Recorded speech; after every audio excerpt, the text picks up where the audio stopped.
All right. Once again, good afternoon, everyone, and thank you for coming. We will get right into it. My name is Desmond Clenham from the ADU, the Academic Development Unit. I want to use this opportunity to thank the director and then the dean of the Faculty of Engineering and the Built Environment for supporting this and for helping us come through this. And also want to use this opportunity to thank our resource and key speaker tonight, who was Professor Ivan Hofsea, for making time to come through. Prof, thank you so much for honoring our invitation. And then I also want to thank everybody. I know people will continue to join. So I think that I will quickly hand over to Prof. But before I say that, let me just make a few remarks. I hope you guys can hear me.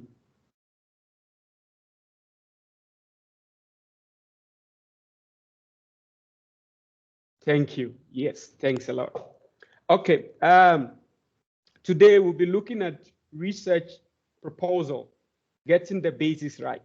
I always liken research to marriage, and then I say that the most important thing, or the basic thing, or the first thing you need to do is when you take that bold step, after you've been flirting and fantasizing with your ideas, and when you take that bold step to register at the school or the Faculty of Engineering and the Built Environment to do an honors degree, a master's by research coursework, or a PhD, one of the key things you need to do is to make sure that you define your roadmap.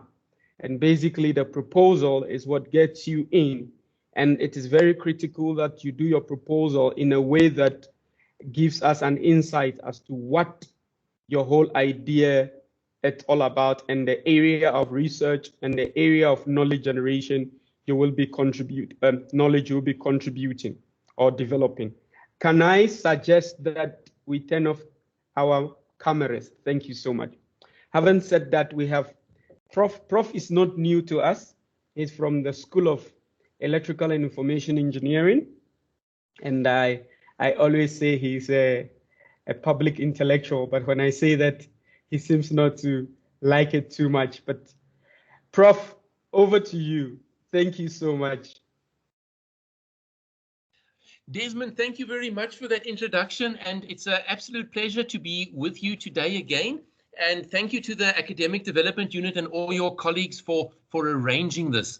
So folk, very much welcome, and thank you as well for coming today to listen to what I have to say about research proposals and how we're going to worry about getting those basics right. So what we are going to discuss today is going to be a little bit of a departure from the normal way how we talk about research proposals. And I'm doing this because I suspect that most of you here today are in the position that you need to produce a research proposal and you are worried about it, right? It could be that this is causing you a bit of stress. And why might that be? It could be that you suspect that you're a little bit behind with the timeline of getting that proposal out. And it's normal that research takes longer than you expect. And this is something that really stresses you out. It could be that you wanted to get the proposal out in 6 months, and now it's a year and 6 months. And that's bothering you. And the supervisor is busy putting pressure on you and saying, when is this happening? And you are battling to get to this final stage of this research proposal. So now what I'm going to do this afternoon is I'm going to approach this proposal from a slightly different point of view. And I'm doing this because I want you to be able to get to that stage where you are done with your proposal. And it's going to be about the process rather than about what it must look like at the end.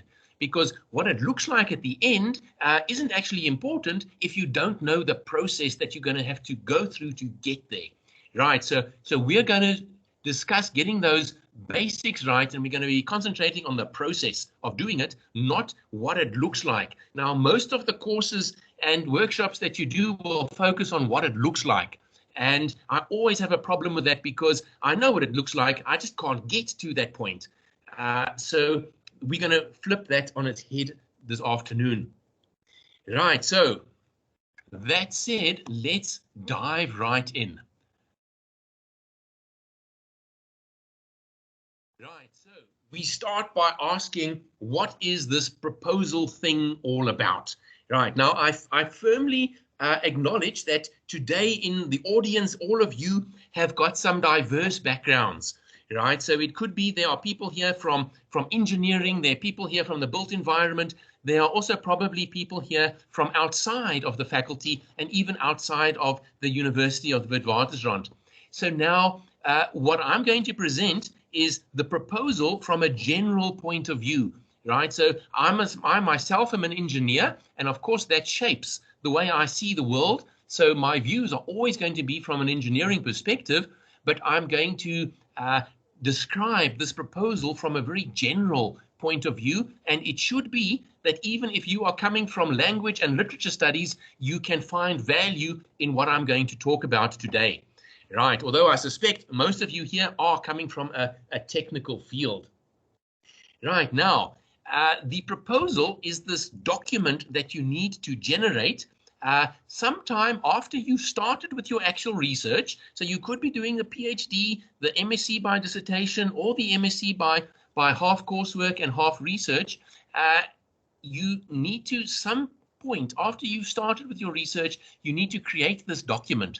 And this document is going to be assessed, right? You're going to send it out, depending on your school's procedures. You're going to send this out to some lecturing staff, some external assessors. Perhaps you have to present this work as well. And you are going to have your work looked at, your proposal looked at, and then there's going to be a judgment call on it. And pretty much that judgment is going to be it's okay, or no, you still need to do some more work on it.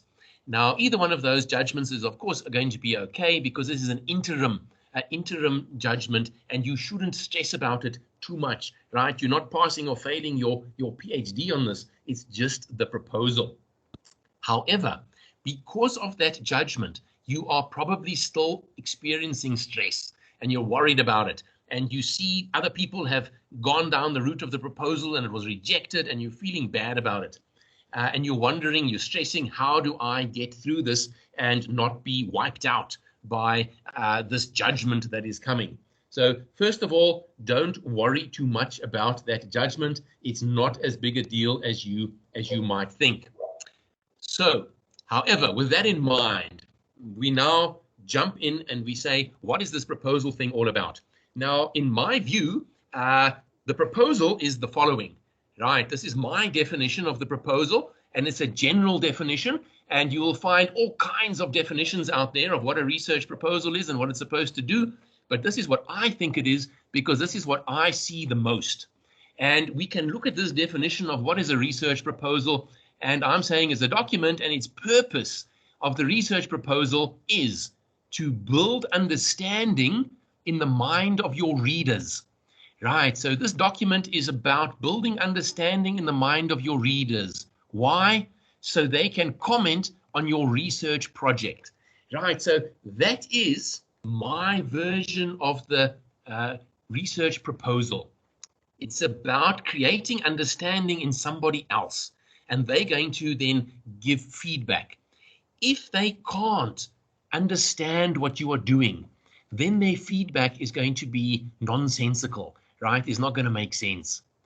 If they do understand your work, then they can give sensible feedback. And that sensible feedback is incredibly important because whether it's good feedback or bad feedback, which is actually not an accurate way of describing feedback, because I'd argue that all feedback is good.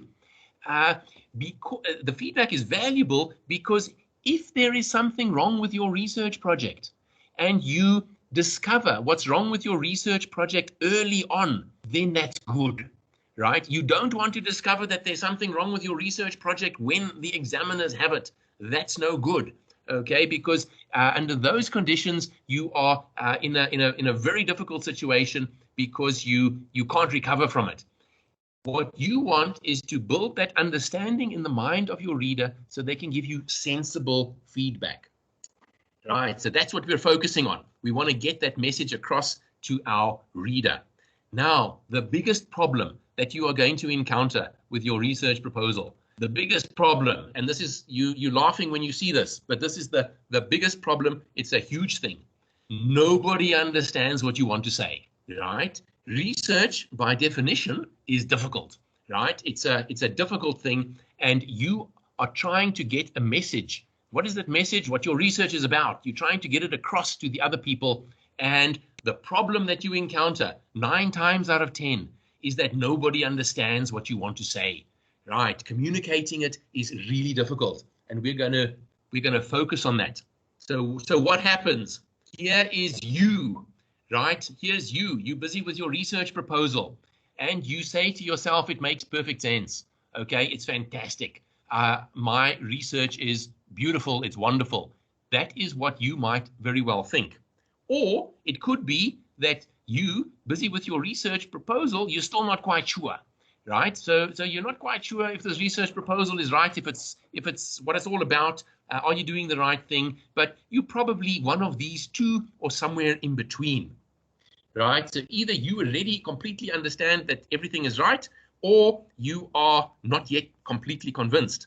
However, your state of mind is actually not important.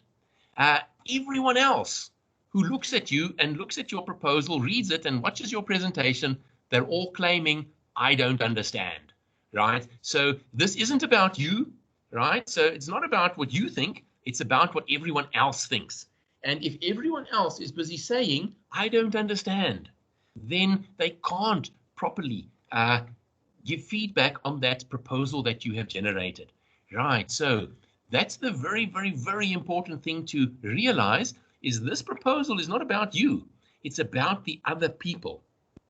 And those other people aren't going to understand it.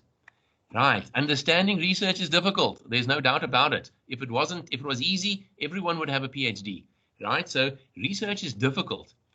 You communicate it in the simplest, clearest, easiest, most uncomplicated way possible, and they're still not going to understand it. Right. So we're focusing today on how to get that message across so that the reader of your proposal can actually sensibly understand it. Because it is an incredibly difficult thing to do. Now, why are we focusing on this reader so much, right? Why are we focusing on this reader? It could be that you say, my research is good. I know it's good, and no one must mess with me because they must leave me alone. I know what I'm doing with my research, and it's a good piece of work. So now let's first unpack that a little bit and ask why are these other people that are looking at your work so important? Now, I'm making the statement that research is a community activity. Right, now, you might already think that that's a strange thing for me to say. Research is what you do in the lab. It's what you do behind the PC. And there are normally not very many people involved in those activities. Maybe your supervisor is there. Maybe some lab assistants are there. But it's certainly not a community activity. Now, there I disagree with you. And let's just have a look very quickly at how the research process unfolds, and then we'll come back to the importance of the community in your research, and then we'll start worrying about how do we deal with that community in setting up the proposal. So now, first of all, this is how research unfolds, how I see it, right? This is a debate we could have, and there are very many models, but this is how I see your research degree unfolding. It starts with, I don't know, right? I don't know.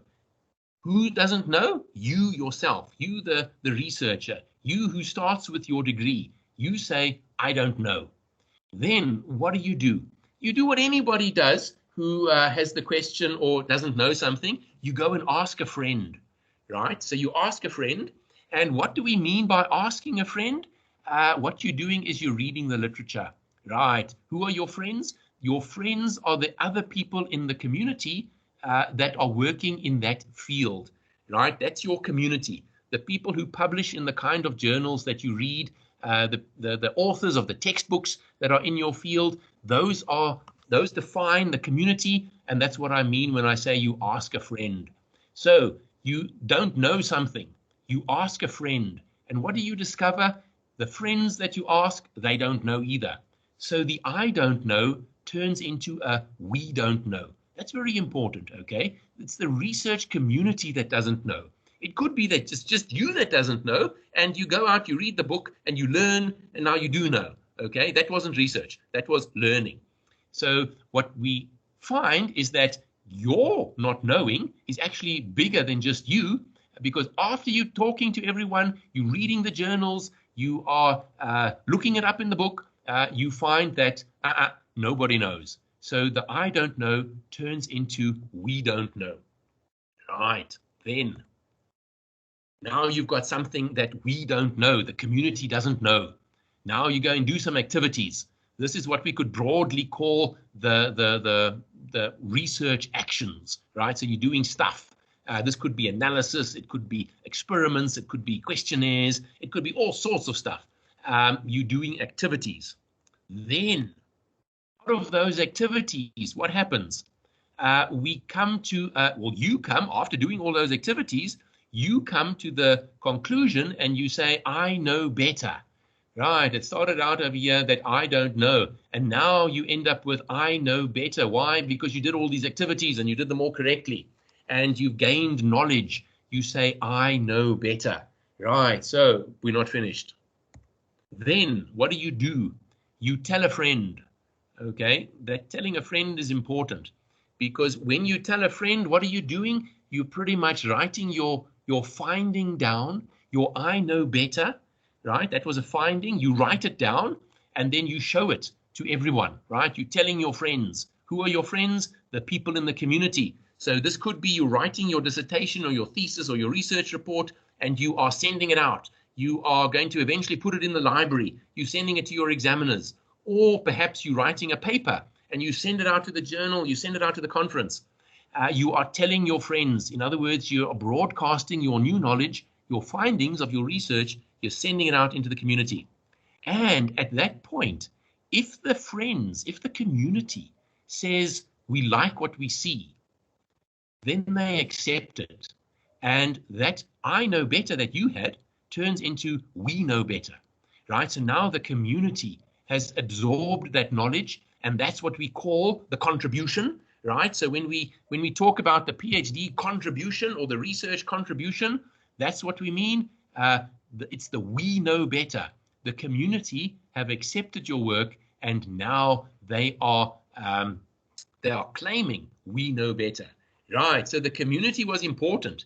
Without the friends, right? Without the friends are the community. It's the people that publish in the journals that you are interested in reading. Without them, we don't have research, right? So research is a community activity, and that's why it's so important to get the communication of this research correct and to get it effective so that we can get that message that we want to send out into the community.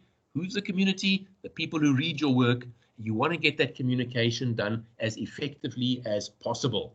Right, so folks, this is also my view of research, and this is how it unfolds. Certainly, it doesn't unfold in this nice linear fashion. There's a lot of iteration and going backwards and forwards between all of these things, because it could happen that when you say you know better, you quickly go and read the literature again to make sure that you haven't missed something, and you find that you have, and then you have to slip in again over here and do some more activities. So this isn't a linear process that unfolds in this nice linear way, but it's more or less describing how things happen during this research process, at least how I see it and how I've come to view this. Right, so now let's dive into this research proposal and see what we can gain from this this knowledge that we've just seen. How does this affect the research proposal, and how can we put this research proposal together? Right, now, the first thing that happens when we talk about a research proposal, right, and I get this all the time when I do these kinds of courses, and I chase my own students, where's the research proposal? The first thing that happens when we talk research proposal is people are asking, where is the template? And then they're asking, show me a good example of someone else's research proposal. And then they're asking, what must I do? Now, certainly, templates exist, right? And it could be that your school has a template because they're all different, right? So there's no given fixed template. It could be your school has a certain template and you can get hold of it, and that's great. It could be that you already have access to some other people's proposals that have already been presented and accepted, and that you could, by definition, say is a good example of a proposal. It's been accepted, right? And sometimes you find all kinds of study guides and self-help books about what you must do to write a research proposal and what it must look like. Now, and there's all these things, how to write your research proposal in 7 days, and there are all kinds of instructions that get given about what you must do. So all of this kind of stuff exists. However, I'm going to put a big cross through all of this. I'm going to say that templates or someone else's accepted proposal is not a good idea. So I'm going to say you take the template, if your school has one, you chuck it away. If there's examples of what someone else has done for their proposal, you put it one side. You do not look at it, right? It's going to confuse you, and it's going to be of no value to you while you are writing your proposal. After you've written your proposal, yes, you can go look at the template because it must be in that format, but you don't look at it to start with. It's not a good idea. And why not? Because it shows you the final product. It shows you the outcome. It shows what it must look like. Okay? It says nothing about what the person did to get there. Right? So when you look at this other student who did their proposal in record time, and they're getting lots of papers, and they're getting they are getting their degree with distinction. If it's an MSc, they are sort of the star student, and you see their proposal, you've got no idea how they got there.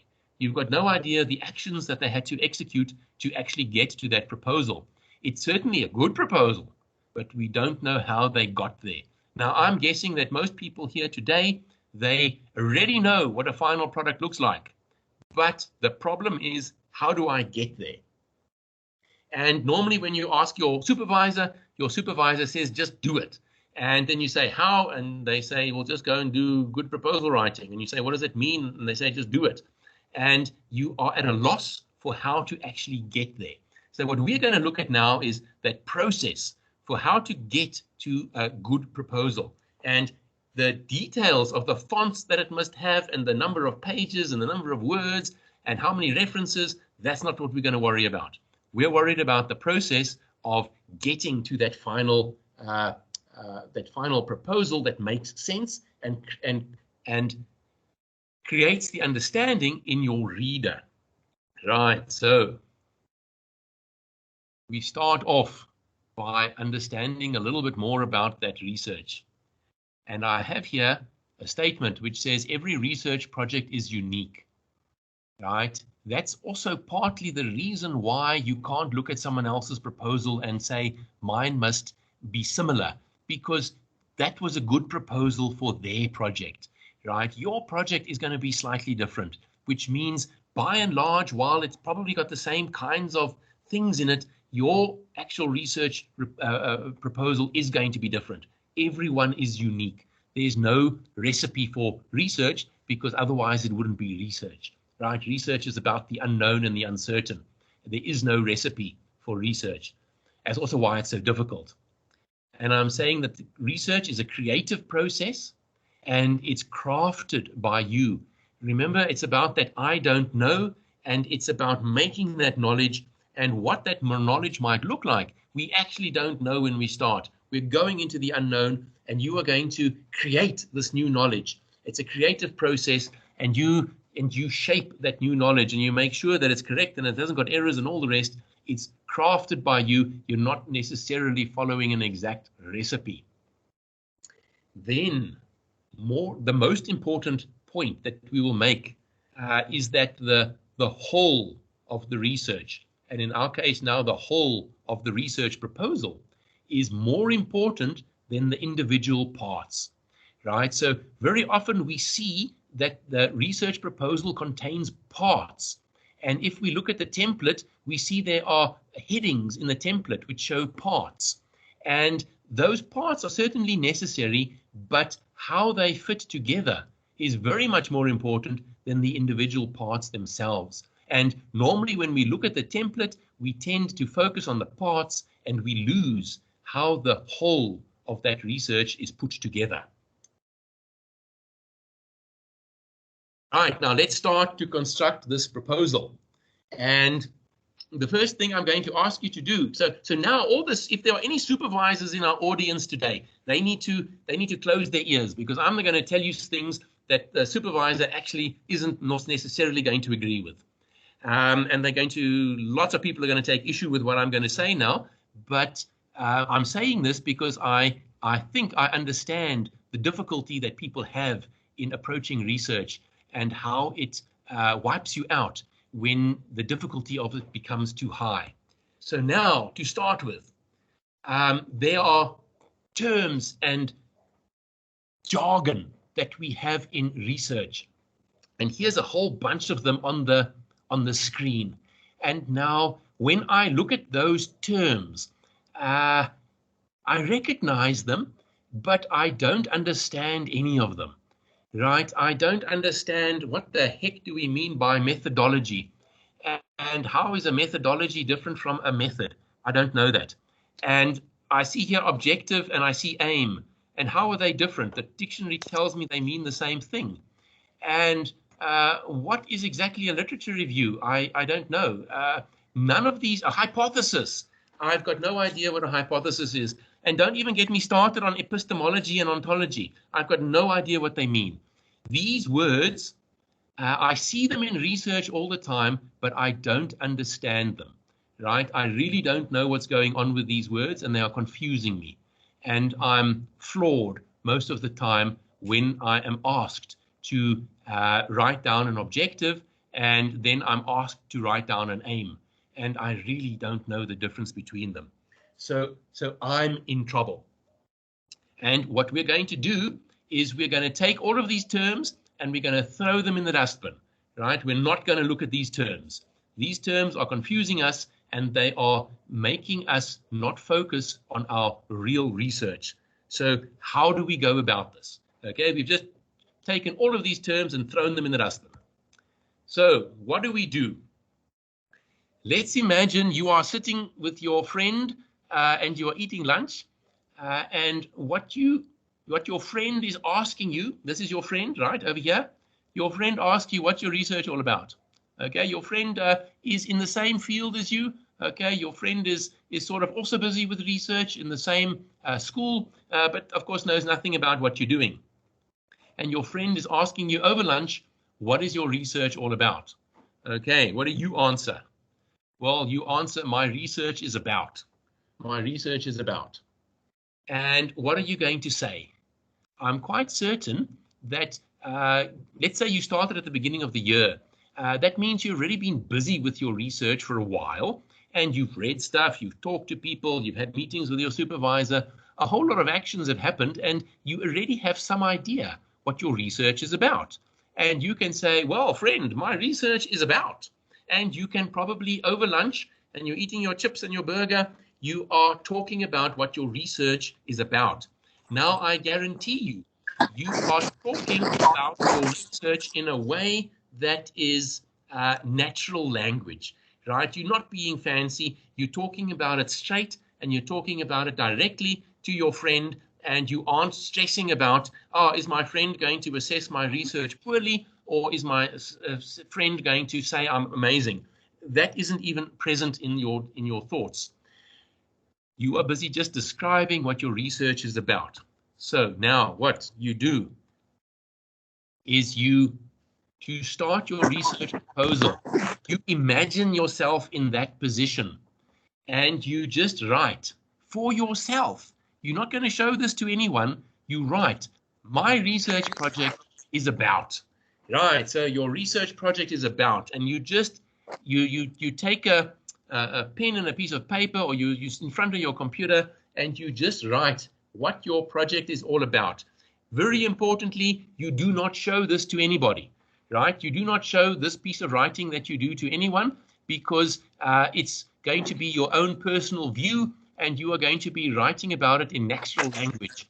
You are writing down the kinds of things that you would have with that conversation with your friend in the over lunch. That's what you're writing about. You're saying my project is about, and you just let yourself go, and you just throw out all of the things that your project is about. Right now, you are probably going to write down a whole lot of things that are absolutely true. And when you don't understand something, you'll probably write down that you don't understand it, and you're not scared to do that because no one else is going to see this. So you've got a paragraph or a page about what your research project is about, and is written in natural language, and you do not show this to your supervisor or to anyone else. It's a conversation that you had, and you just wrote that conversation down. Then you look at that one page that you have written about what your research project is all about. And then you ask yourself, where's the research story? And here is the research story, right? Every story has an outline. Here is the outline of the research story. Now, I've worked with literally hundreds of research proposals, and I've always found that these 6 writing prompts, we can maybe call them 6 sentences or 6 paragraphs. These 6 paragraphs or 6 sentences, they describe just about every research project I've ever seen in my life before. And we're going to have a look at those. We're going to have a look at those 6 in a little bit of detail. But pretty much, if you can, in your research, already write down these 6 sentences, I'm working in the field of, and you just complete the sentence. In this field, there is a problem of, you write the sentence. This problem would go away if only we knew, right? We're lacking knowledge. Then we say the form of this knowledge is something. We're going to get to what we mean by form. Then I will not make an error because. And why are you not going to make an error? And then I will go about this by doing. Now, these 6 form a unit. And actually writing down these 6 sentences can be pretty tough. And it takes a lot of writing and rewriting to get these 6 sentences correct. And to have this entire story make sense.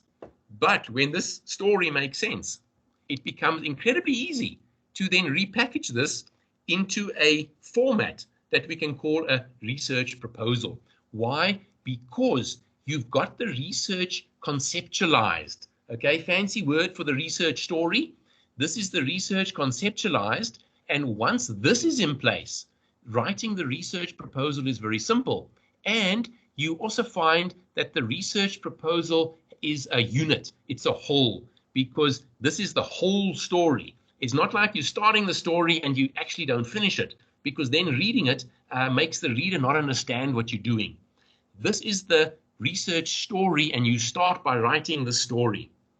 Now, we're going to look very quickly at each of those 6 sentences, and we're really going to breeze through this fast because we are a little bit time limited today.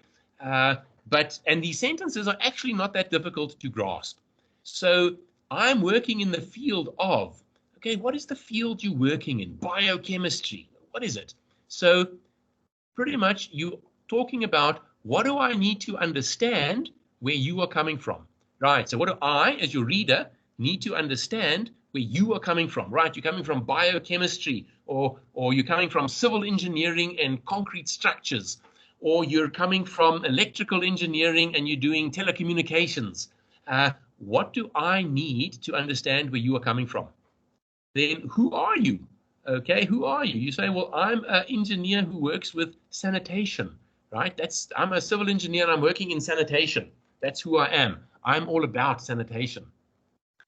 And you normally start with a broad approach. So I'm a civil engineer, and then you focus. and then you say, well, I'm a civil engineer, I'm in the field of civil engineering, but I'm worried about sanitation.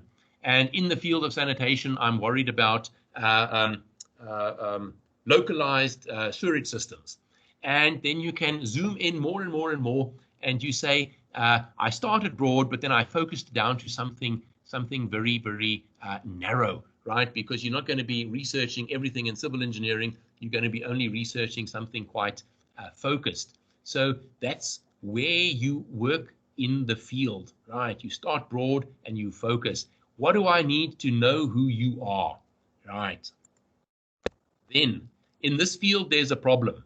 First of all, what is the problem, right? Then you can just think someone's asking you, why is it important? Why hasn't it been solved before? So what is the deal with this problem that you claim is in the field? Then this problem would go away if only we knew, right? So what knowledge do we require to get rid of this problem? Remember, this is research. So if it's a standard everyday problem that we can solve with standard everyday techniques, then it's not worthy of research, right? So it's a tough problem that we can't solve because we lack knowledge, right? So that makes it a research problem, because remember, research is about I don't know, and we don't know. So there's knowledge that's missing. And now we can say, well, if we had this knowledge, we could make this problem go away.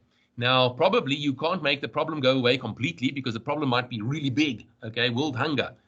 Your research isn't going to make it go away, but you can partially address the problem. So your knowledge is going to partially contribute to that, to solving that problem, right? It doesn't mean you're going to make the problem go away. In our research, it's about the knowledge, not about solving the problem. We are trying to make the knowledge that will solve the problem. Then, the form of the knowledge I need.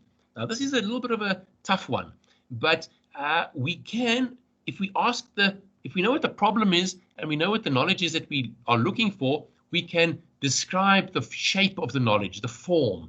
What does it look like? So if I had to read in a book and discover the knowledge that we needed to solve this problem, what would I find in the book? And these are forms of knowledge, right? The map, the graph, the picture, the equation, the description, the model, the process, an algorithm, a procedure, an arrangement. These are all forms of knowledge, and there could be many others depending on the exact field that you are in. So certainly we can already say that I'm looking for an equation. Let's say my work is about the hardness of a steel alloy under different kind of heat treatment processes, and I want to relate the hardness to the specific heat treatment process, let's say the temperature of it. Then I'm looking for an equation that's going to relate those two variables to each other, right? So that might be what I'm looking for. Then I can say the form of the knowledge I need is an equation, right? The moment you can write that down, you're focusing your mind on exactly the kind of output that you are looking for, right? You're looking for an equation, and it could mean you are looking for a couple of these things, right? There's not just only one of them. You're looking for one or two or three of these things, right? So that's what the knowledge looks like. Then the most important part, I will not make an error because, okay, so this is the most important part, and it is mostly ignored. It's mostly not present, and it is the thing that makes you fall down in your research proposal most dramatically, because you've assumed that when you are busy with your research, everything's going to work out and you're not going to make any errors. Now, that is incredibly difficult to predict, because you're going into the unknown and you're doing strange things that have never been done before. So the chance of error is huge, right? So you first say, where could errors creep in? And it is certainly the research is difficult. How are you going to check for errors? Now, if you think the errors are not going to be present and this part isn't important, then you're making an error already, okay? The error detection process that you have is sort of what defines your research, okay? You will make errors.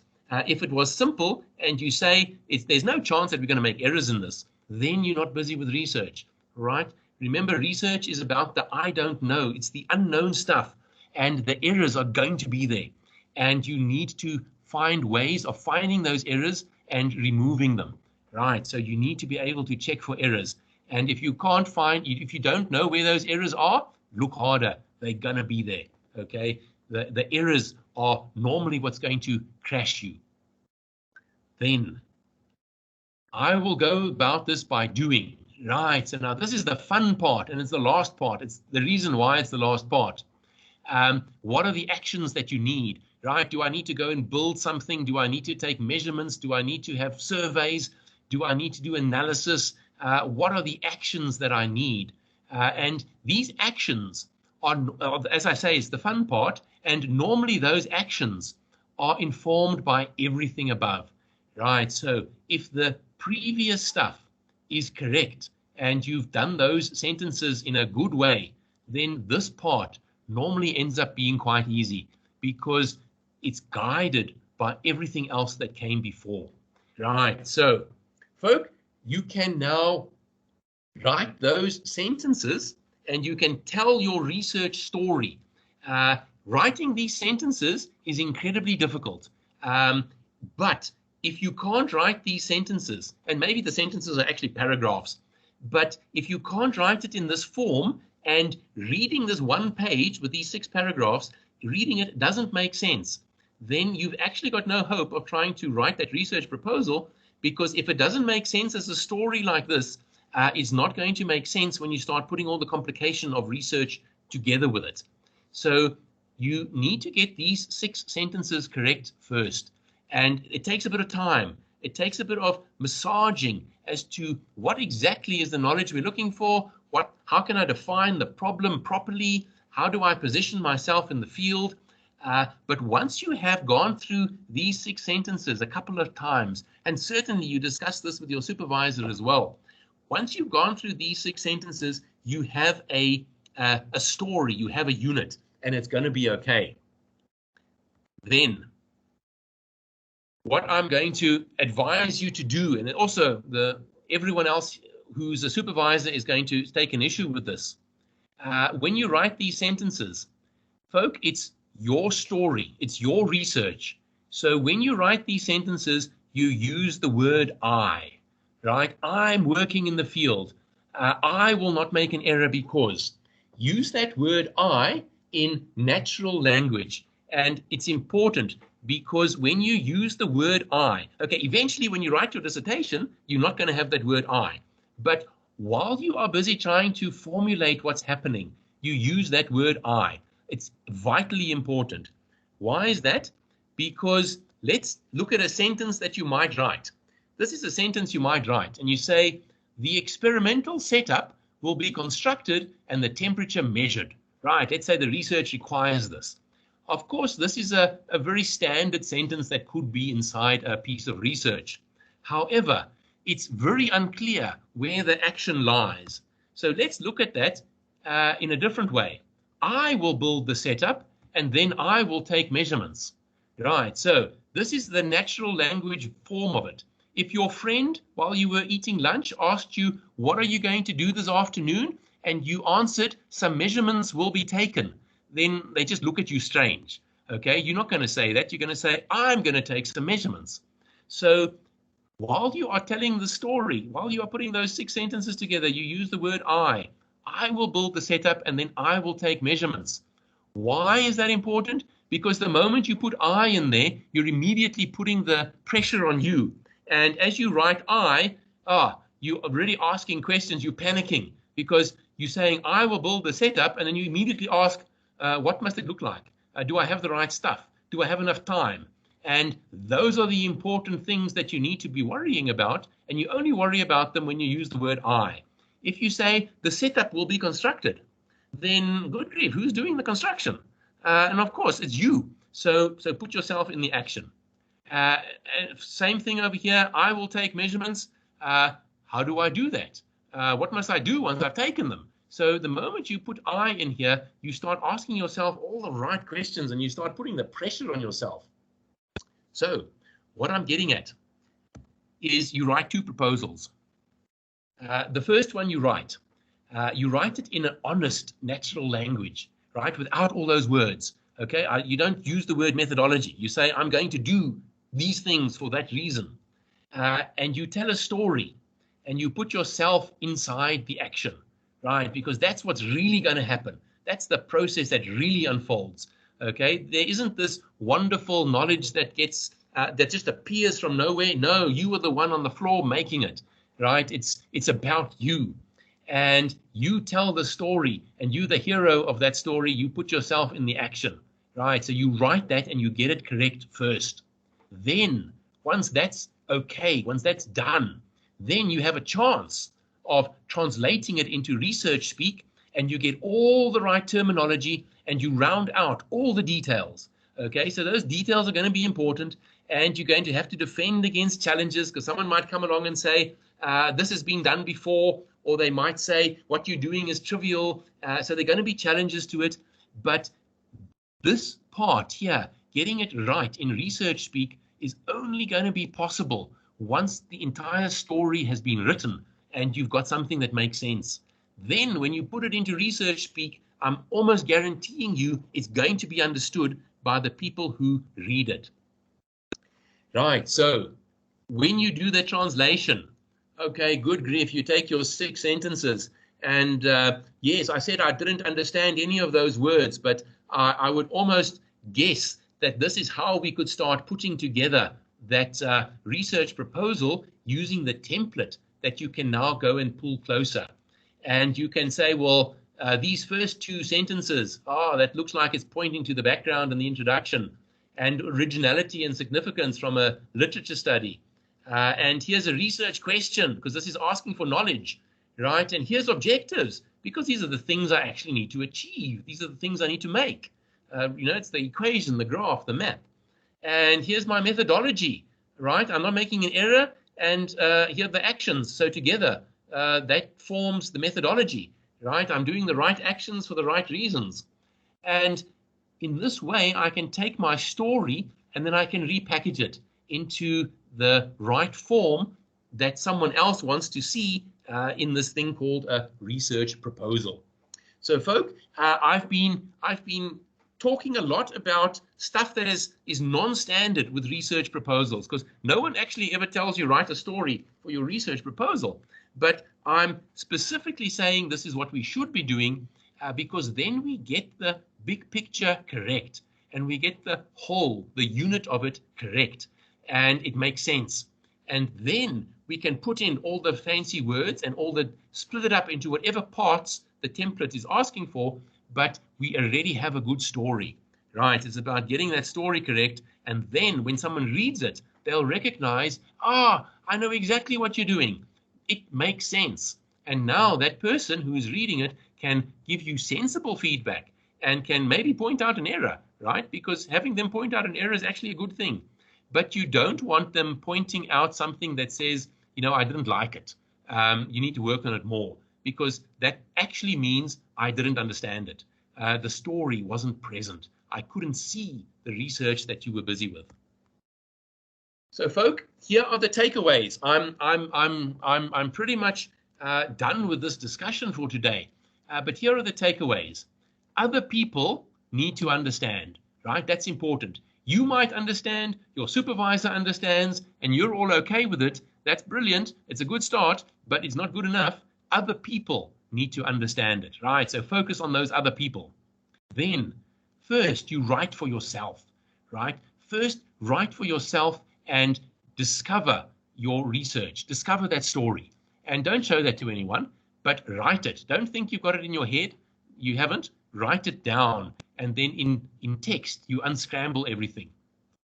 And tell the story in natural language, right? Don't use fancy words. Don't use methodology. Use natural language. Then after that, you bring in the rigor of your field, right? And you rewrite for the other people. Then you can bring in all those terms. You can bring in all the jargon, and you can package it in the right way. And certainly, ladies and gentlemen, don't be scared of rewriting. So if you've written your research proposal and it's not working, then write it again. Okay, don't try and tweak it. Don't say, this sentence needs a little bit of rewording. No, a piece of writing, if it's not working, throw it away and redo it. Okay, I'm never worried about rewriting a piece of work.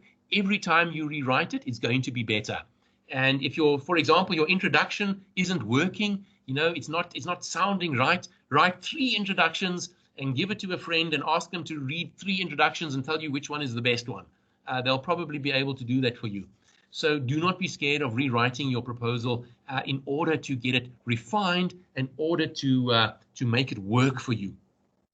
So folk, that's my advice for you today while you are thinking about writing that research proposal. And I've made it very general in nature, and I've given you a storyline. This is about writing that research story and having it make sense with a beginning, a middle, and an end, and they're all together, and it's being done in a simple way. The moment you've got that story correct, you can start writing that research proposal in the complicated way, and then you have a very good chance of being successful. If you don't have the story, it's normally quite obvious, and the person reading it just scratches their head and says, I don't know what's going on here, and they say, I don't understand. Now, very often, they're not actually going to admit that they don't understand, because they're supposed to be these super professors and all the rest, and they're supposed to have all the answers, and then they're going to come up with something that's wrong with your proposal, and you actually look at it and you say, but that feedback doesn't make sense. What is really going on? Really what was going on was they didn't understand it. You didn't communicate it in a way that made sense because the story wasn't there. Right, folks, so I'm going to keep quiet now. I've been talking for a long time, and I hope I've said some things that have been interesting and inspiring and exciting for you, and I hope it gives you a little bit of an extra view on how you might go about writing this proposal. It's certainly an unconventional view, and I would urge you to attend as many of these proposal writing sessions as you can and see the views from different angles. Okay, look at how other people describe writing research proposals. Do as many as possible. You want to see this from as many angles as possible. I've shown you one, which is a little bit unconventional, but it's the one that I've had the most success with when people come to me and they tell me they are battling with their proposal. Then we write those 6 sentences and we unscramble them, and then things start making sense after that. So ladies and gentlemen, thank you very much. And Desmond, I'm going to hand back over to you. Do we have a question and answer session, or is there anything else happening today? Thank you so much, Prof. It's a question and answer session. So at least once you are now done with the presentation. So I think that now is the time we welcome questions, comments, because I know we have students, academics, researchers here. So this is the time for questions and answers. And just to chip in this whilst people prepare their question. I think in his book, Advice to a Young Scientist, the Nobel laureate Peter P.B. Midawa, he won the Nobel Prize in Medicine in 1960. He says he's a good researcher, he's a good storyteller, and a good researcher, it's also a good writer. So I think, folks, you've actually seen from the presentation that your proposal itself, it's the way you tell a story for people to have a buy-in. And the more accurate the story line, the better it is for you to be able to conduct that research. I think I've seen a hand there. Yes, Patel, please go ahead, sir. Hi, everyone. How are you? Can you hear me clearly? Loud and clear. Please shoot. Excellent. Thank you for your time and for this lovely presentation. I had one question. I particularly liked the end of the session where Mr. Ivan told us a bit about some of the mistakes that we make. What other mistakes come to mind that we can try avoiding when we structure our proposal? Okay, so so certainly the largest problem that I see with proposals at all levels, everywhere, is the validation, right? So how do I know I haven't made an error? And very often that is something that sort of gets ignored. and it gets relegated to it will turn out okay in the end.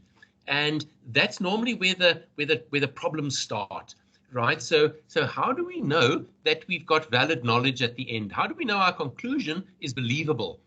So defining up front some kind of process that we would use to go and check that we aren't fooling ourselves with our conclusion. I think that is probably the biggest issue that I see with proposals. And that's why I explicitly put it in as a sentence to say, I'm not going to make an error because a lot of the time we do work and we sort of assume we're getting it right. There's not going to be any errors. So when we do the math, it's correct. And we just display the math and say, here it is, it's done. And this is the answer, the numerical answer.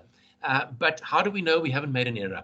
And having a process in place for detecting those errors is, I think, the biggest problem that I see in the structuring of that story, in the structuring of the proposal, other than having the entire story coming together as a unit, right? So certainly there's proposals that have huge amounts of literature in it, very well done, but then the sort of the discussion of the problem and the research question is very, very weak, and it doesn't form a whole. So there's a lot of literature on sort of aligned topics, but the literature doesn't really talk and doesn't support the rest of the proposal. So the wholeness, the unit of that structure is missing.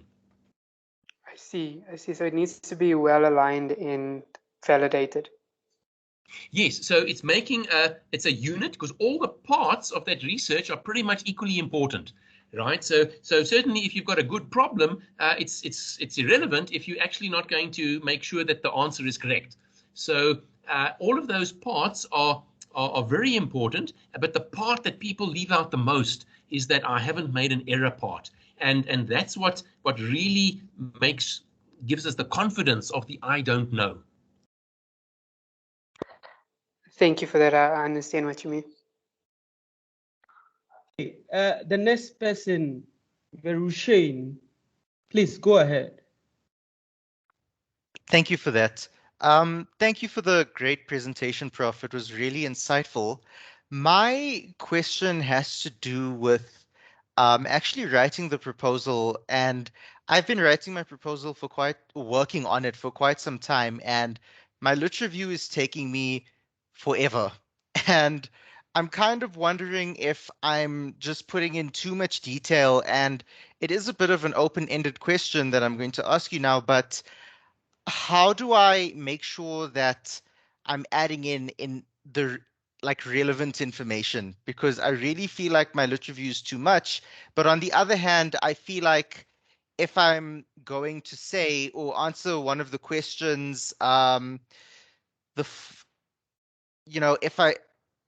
feel like if I mention something that is hasn't been heard of before, like some sort of feature or parameter, I feel like I should at least discuss that in my lit review.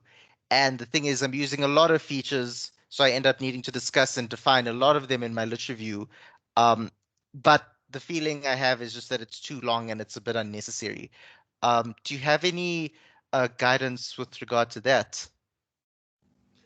Okay, so certainly there's often I don't know in your case, but there's often a requirement on the maximum length that a proposal might be. Sure. And if you are under pressure to meet that requirement of, you can't go more than 10 pages or something like that, then certainly what you can do is you can package all that literature and put it into an appendix, right? So normally you won't get into trouble if you do that, because the appendix could be dropped if the reader isn't excited to go and look at that appendix. I see. However, when it comes to literature, you normally want to ask yourself, what is the conclusion that I want my reader to make after they've read my literature review? Okay. Right? So now you start off, before you do the literature review, you start off by saying, what conclusion must they make after they've read it? What must they take away from this literature review? And that normally defines what must go into it. because you want to make a point with your literature review. And let's choose something like you want to say the problem that you're working on is important, right? So you want the reader to walk away with the idea in the head of, this problem is important. So then you supply them the evidence through the literature that this is an important problem. And you put in only that amount of literature that is needed to convince your reader that, this is an important problem. So in that way, you don't sort of throw in a lot of literature and you ask the reader to make sense of it. You target what that literature review needs to do, and then you include the stuff that will, the evidence, and of course you arrange it in the right way that leads the reader to make that conclusion. So if you have multiple parameters that you need to discuss, then I would almost say that, again, it depends on your field of study, that's not really something that that would be directly related to literature review in the traditional sense. It's more going to research design, where you'd say, I'm going to be using these parameters and we have to understand them. So here's the understanding that you need to be able to grasp why I'm even using this parameter. And then you supply whatever literature is needed so that the person reading can say, I see this parameter, I see why it's important, and I see how it fits in. And then, of course, if that's your research design, then you're going to have to do that with every parameter. And if that's a lot of literature, then, okay, it's going to have to be there. That's my take. I see. That's helpful. Thank you. Okay, Aaron, I noticed you, but let me quickly take the questions in the chat box before you ask yours. I think Shule said, good evening. Thank you for this informative session. I haven't had this kind of lecture before. The question I have is, will this approach be applicable to funding proposals also?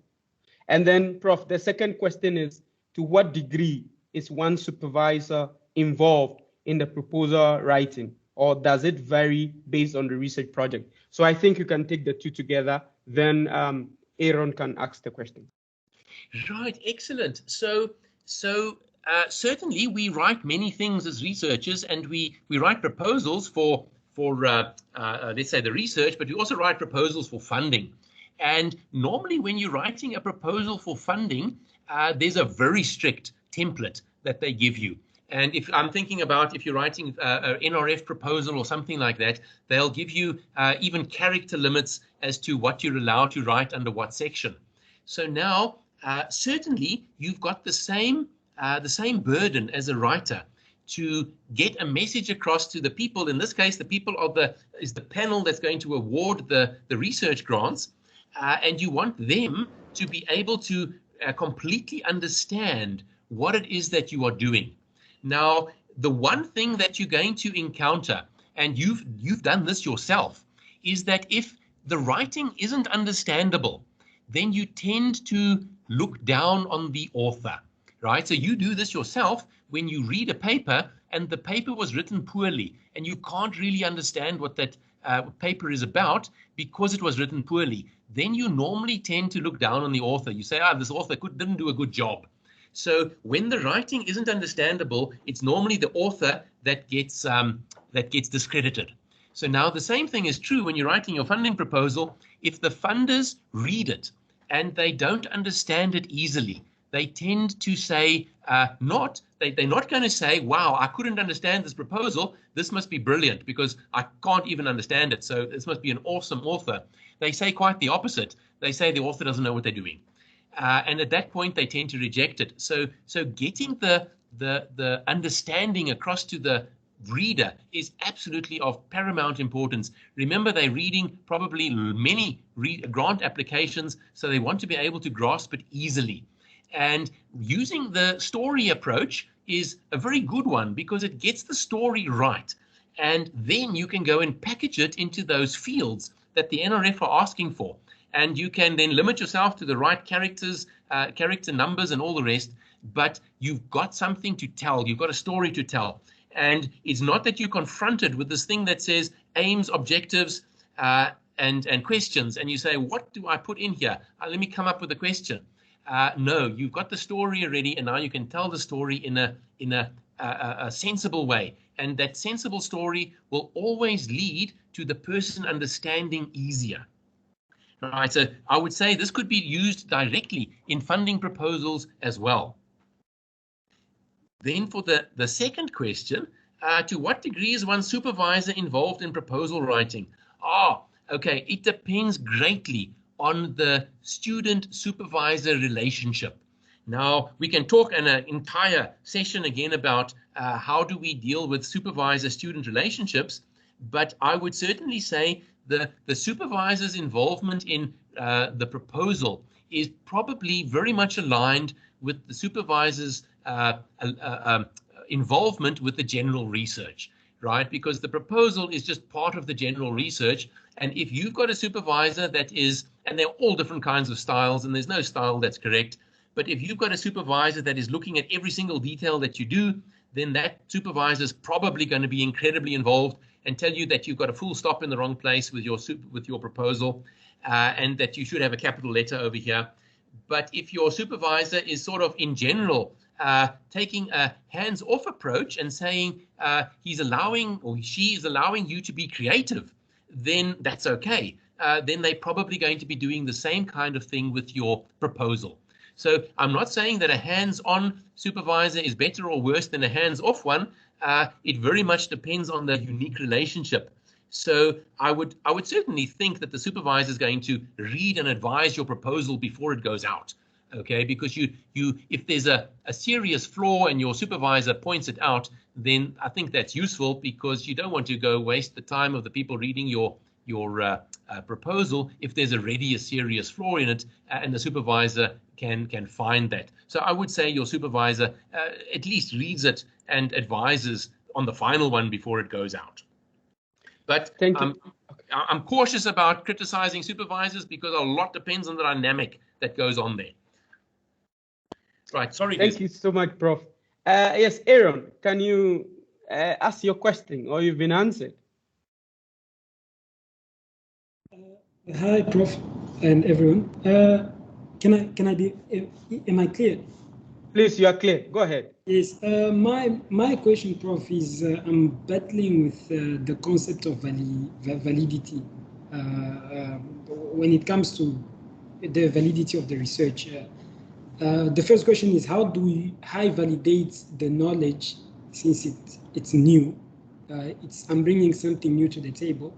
And also on the methodology, would the validity perhaps be based on the methodology that I used? Maybe the methodology that I used was used before, and I don't know, and it perhaps gave reliable results. Then this research will likely be reliable because I used more or less the same methodology that they used before. Okay, so Aaron, certainly, if you are doing the kind of work we normally do this, that's been done before, then you can sort of say, well, I'm going about it in a similar way that other people have gone about it. And in the past, we've seen that this way of doing things has been successful. And it's been a good way of doing it, and I'm going to follow that same way. Of course, this is a nice thing to do, and most of the time, our research is aligned with that kind of thinking.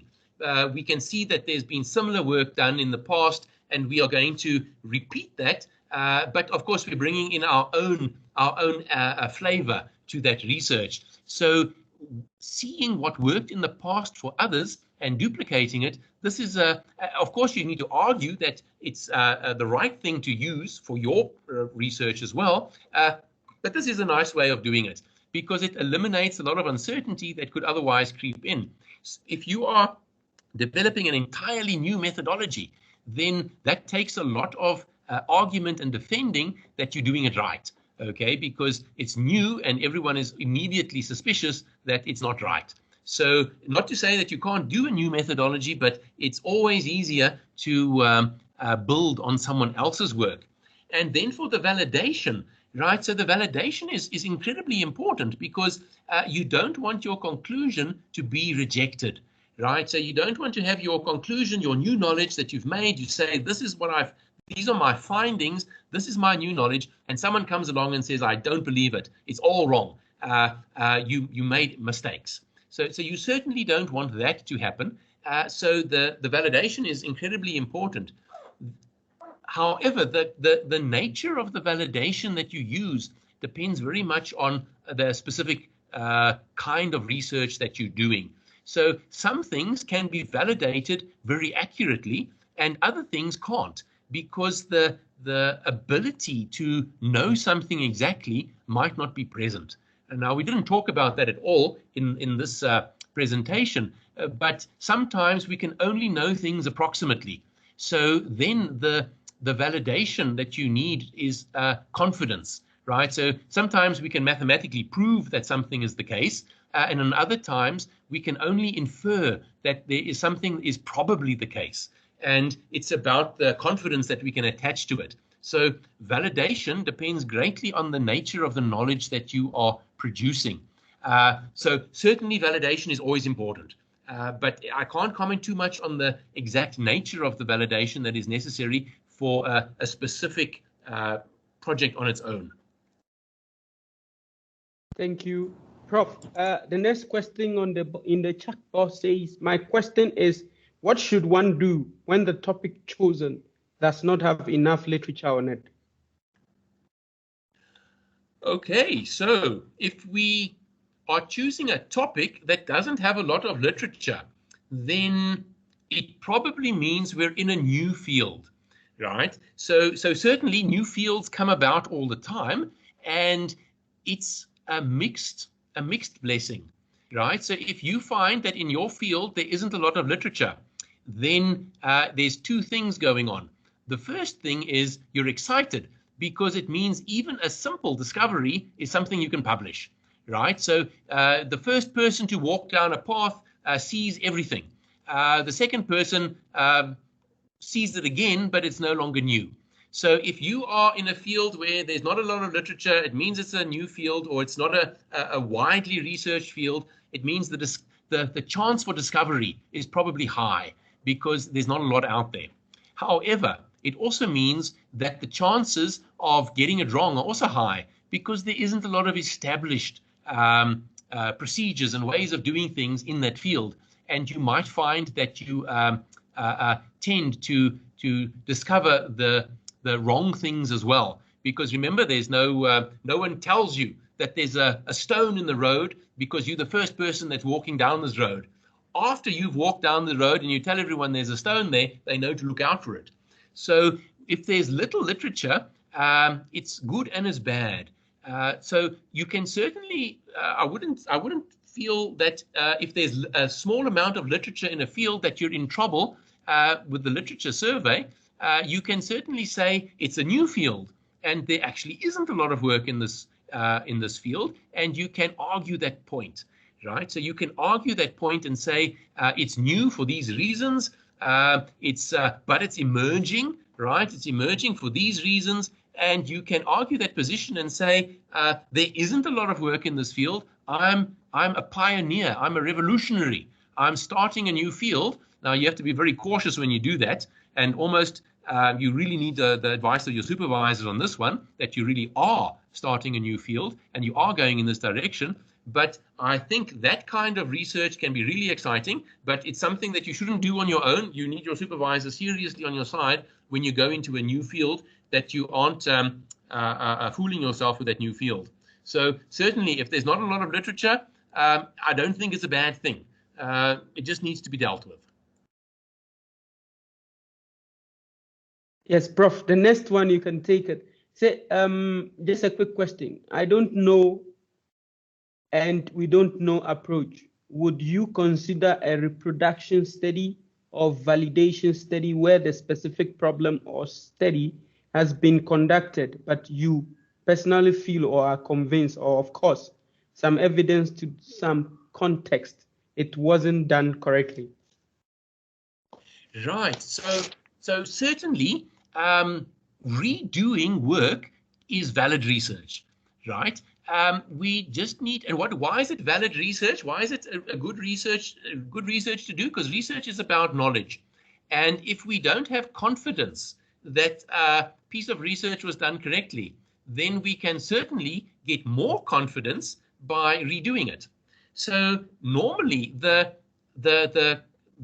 structure of that kind of research is, I think something is the case for good reasons, but I'm not sure also for good reasons. So there's an uncertainty. We think something is correct. Why? Because it's been published before, but we're not sure. Why? Because we have to argue now, very carefully, we have to argue that something was done wrong. Now, certainly you can feel that something was done wrong, but you need an argument. So I think something is right, but I'm not sure. That's a very good piece of research, and it actually doesn't matter what the outcome is, because you've got two arguments that you made. I think it's correct because, and I'm not sure because. Now, one of those arguments is going to be correct, and one of them is going to be flawed. And it doesn't really matter which is which, because the flawed argument is where the research contribution lies. Because you had a good reason for thinking something, and it turns out that that reason is wrong, which means there's the new knowledge, right? So what we thought all along actually isn't the case. Now, we sort of need to write this down, and we can do this maybe in a future session, but that's how we structure that kind of research to say the duplication research, the reproduction of a study. I think it's okay because, but I'm not sure because. And then as long as those becauses are really good arguments, doesn't matter what comes out of that research, you're going to have new knowledge. Thank you so much, Prof. I think that our time is fast spent. And so I just want to say that in the chat box, you have the evaluation link. Please just evaluate this webinar. I know Prof will be coming on a series of other webinars, because the entire research journey, it's a process. And so from the proposal, we go to the next phase.